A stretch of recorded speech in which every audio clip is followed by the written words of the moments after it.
Глава Башкортостана Ради Хабиров перенес ограничения, связанные с COVID-19, с 12 на 26 июля. Это связано с обращением представителей делового сообщества республики. Обсудим подробно эту тему прямо сейчас в программе интервью в эфире главного телеканала республики. Сегодня с нами министр торговли и услуг Башкортостана Алексей Гусев. Алексей Николаевич, здравствуйте. Здравствуйте.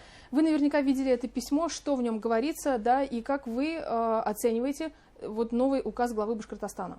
Мы действительно довольно-таки плотно работаем именно с бизнес-сообществом в этом направлении, потому что мы понимаем, что те меры, которые принимает республика по ограничению распространения новой коронавирусной инфекции, они должны учитывать не только интересы, скажем так, сохранения здоровья, но и в том числе интересы бизнеса, потому что мы понимаем, что в данном направлении задействовано довольно-таки большое количество жителей. У нас на сегодня сфера ритейла и услуг, это порядка 45 тысяч предприятий, это свыше 300 тысяч населения, которые задействованы. И, конечно же, те ограничения, которые должны были ввестись указом с 22 числа, они довольно-таки сильно повлияли бы на работу отрасли. Поэтому как раз по поручению главы республики мы активно наладили диалог с бизнесом именно данной сферы для того, чтобы те ограничения, которые будут вводиться, они были максимально адекватно, в том числе и для данной сферы.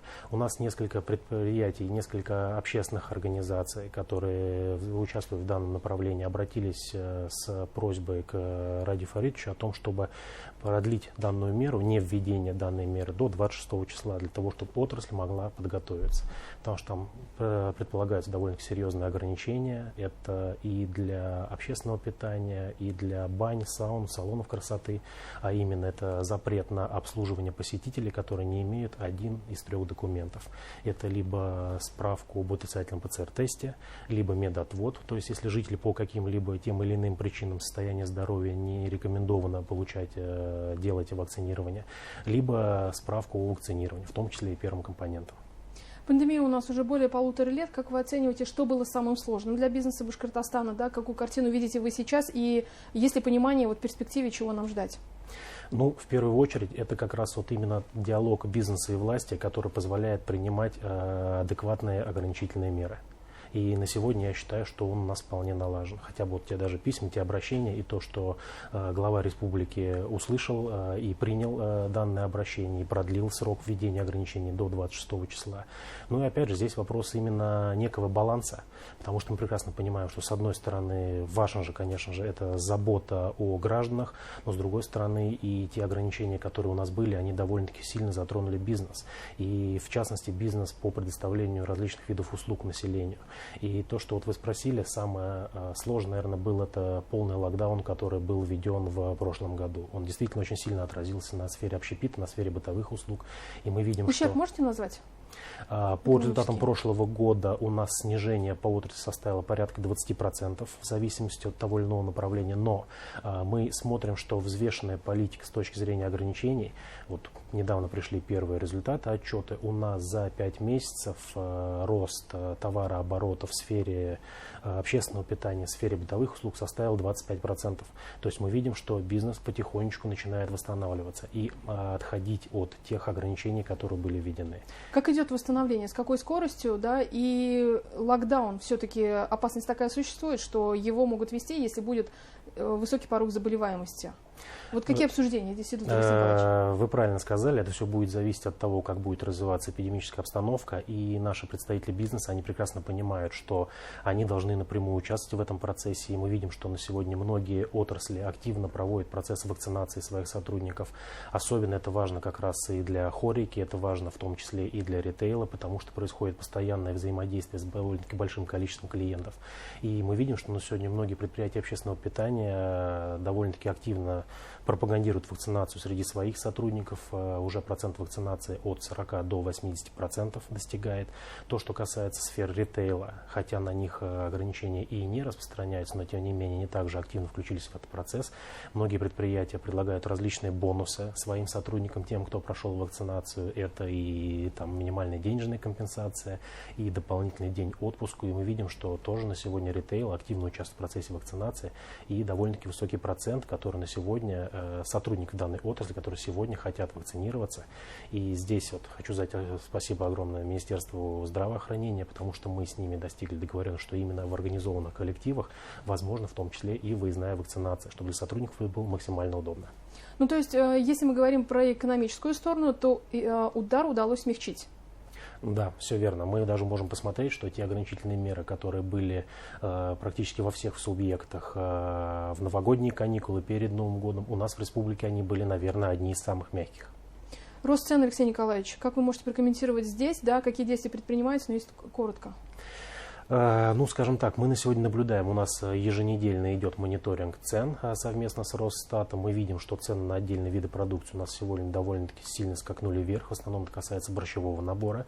И здесь мы постоянно общаемся с участниками всех товаропроизводящих цепочек. Это и с сельхозпроизводителями, и с переработчиками, и с ритейлом. И выявлены, скажем так, основные направления. Ну, во-первых, борщевой набор, он носит сезонный характер.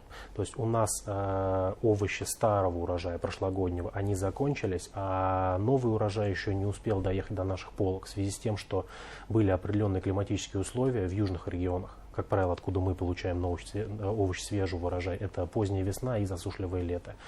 Второй фактор, он связан, конечно, больше с пандемией. Это то, что у нас значительно уменьшилась рабочая сила, которую, как правило, представляли наши южные республики. И на сегодня вот эти вот ковидные ограничения, они довольно-таки сильно снизили процесс трудовой миграции. И многие сельхозпроизводители были вынуждены сократить площади посевов, так как просто не хватает рук для их обработки. Ну и третий, один, наверное, из самых важных моментов, это то, что локдаун в различных странах и ограничения по тем или иным странам привели к тому, что, как правило, те страны, которые традиционно снабжали нас новым урожаем, вот именно вот эти вот ограничения, они привели к разрыву товаропроводящих цепочек. И наша основная задача на сегодня – это сделать так, чтобы в товарообороте республики было по максимуму представлено овощи именно республиканского происхождения. И для этого нами на сегодня создается агропродовольственный кластер Республики Башкортостан. Его основная задача как раз изучить спрос и обеспечить необходимый объем как сельхозпроизводства, так и переработки, логистики и ритейла, для того, чтобы вот эти вот возможные дефициты, которые в подобной ситуации возникают, они просто были минимальными. Алексей Николаевич, картофель 80 рублей за килограмм, морковь там порядка 150, да, свекла стоит под 200 рублей. Когда стоит ожидать снижения? Уже снижение идет. У нас уже на оптовых базах порядка 2-3 недель назад появились овощи свежего урожая. Буквально на прошлой неделе мы встречались с представителем нашего ритейла, как федерального, так и республиканского сетевого ритейла. И мы видим, что цена уже пошла вниз. Я думаю, сейчас вот это вот налаживание как раз дисбаланса между спросом и предложением, оно будет в ближайшие недели нивелировано, и цены мы увидим, что пойдут вниз. Давайте вернемся к указу главы Башкортостана Радия Хабирова по новым ограничениям по COVID-19. Да, мы видим, что и деловое сообщество, и глава республики, они находятся в контакте, да, потому что реакция очень быстро последовала. Обращение поступило, да, и реакция. Вот что еще заботит бизнес? Какие еще темы обсуждаются, проблемы, может быть, и в ближайшее время стоит ли ожидать каких-то еще изменений? Очень хорошо бизнес в качестве непосредственно ритейл Хорика восприняли отмену НДС для предприятий общественного питания с 1 января 2022 года. Это действительно долгожданная мера. У нас и на сегодня есть предприятия, которые в сфере общественного питания не облагаются НДСом, работают на так называемой упрощенной системе налогообложения. Но здесь есть ряд ограничений. То есть это в основном небольшие предприятия, потому что есть ограничения по обороту, это не больше 200 миллионов рублей в год, и ограничения по количеству сотрудников. На сегодня данное ограничение фактически снято, то есть у нас на сегодня любое предприятие общественного питания, которое не превышает оборот 2 миллиардов в год, имеет право работать без НДС, точнее будет иметь право работать с 1 января. Но при этом здесь есть два ограничения. Во-первых, в этом обороте 70% должно приходиться именно на услугу, и второе, что официальная белая зарплата не должна быть меньше, чем по отрасли. Какие позитивные изменения мы здесь ожидаем? Ну, во-первых, те предприятия общественного питания, которые работали с НДС, у них поставщики продукции, как правило, были безНДСными компаниями. Соответственно, вся нагрузка по уплате НДС ложилась на предприятия общественного питания. И второй момент, то, что есть ограничения, касаемые средней зарплаты, и то, что она не должна быть меньше, чем по отрасли, то мы видим, что это приведет как раз к обелению отрасли, то есть что предприятию будет выгодно платить зарплату именно в белую, уплачивать с этого все налоги. Более того, у предприятия на сегодня есть возможность платить налог, оплачивать фонды по минимальной ставке, это 15%, но здесь опять же есть ограничения, это не больше 250 сотрудников. На сегодня данное ограничение расширено до 1500 человек. Какое количество предприятий коснется новая мера? Это в основном коснется именно крупных предприятий, это сетевые компании, это те предприятия, которые имели уже несколько, скажем так, точек общественного питания. И здесь мы видели, что многие предприятия были вынуждены дробить свой бизнес для того, чтобы как-то оптимизировать свои затраты. И вот как раз новый закон, который вступает в силу с 1 января 2022 года, он позволит им уйти от этого, начать работать в белую, платить налоги и, соответственно, развивать свои производства.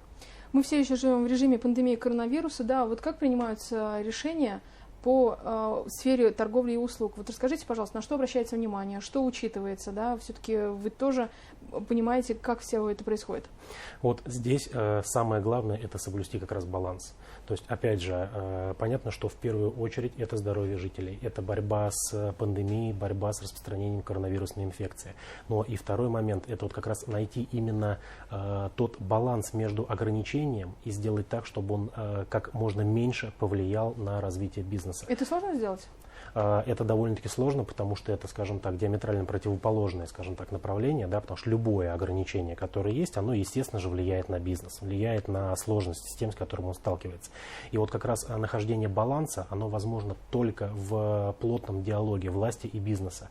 Во-первых, чтобы бизнес слышал нас, что нужно принимать определенные меры по соблюдению социальной дистанции, по вакцинации, по принятию тех санитарно-экологических норм, которые необходимо каждое предприятие выполнять. Но и с другой стороны, мы также должны слышать бизнес, понимать те сложности, которые у них есть. Предыдущий год показал, что довольно-таки много проблем было у представителей различных сфер, исходя из тех ограничений, которые были. И вот как раз нахождение вот этой золотой середины – это то, чем мы ежедневно должны заниматься. Спасибо большое, Алексей Николаевич. Сегодня гостем программы «Интервью» в эфире главного телеканала Республики был министр торговли и услуг Республики Башкортостан Алексей Гусев, и мы говорили о сложных, но очень необходимых решениях для делового сообщества, для всей республики в условиях пандемии коронавируса. Не переключайтесь, оставайтесь вместе с нами.